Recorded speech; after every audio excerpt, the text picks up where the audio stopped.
And as a grown man, old man skater that just tries to hang in there and have fun, who does videos in his socks and doesn't care.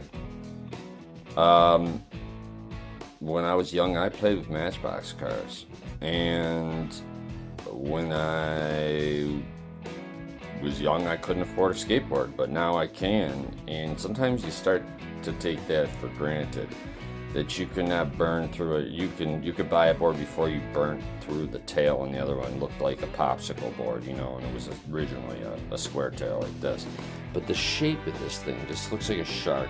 And he has a 15.5-inch wheelbase. Point Distribution, who makes boards for a lot of shops, this being a local shop, Jaded, is known for that. In these, the Ace trucks I scored for 15 bucks are just the Ace 55 standards, which have a 9-inch axle.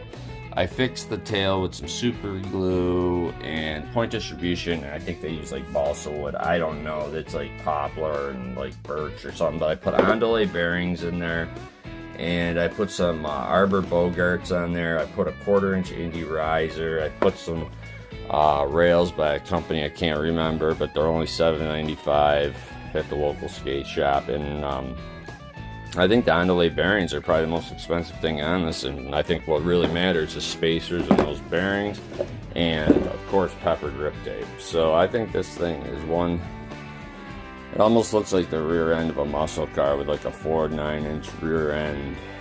You know, if it had a pumpkin on the back, it looked like a diff, you know what I mean? It just looks like a badass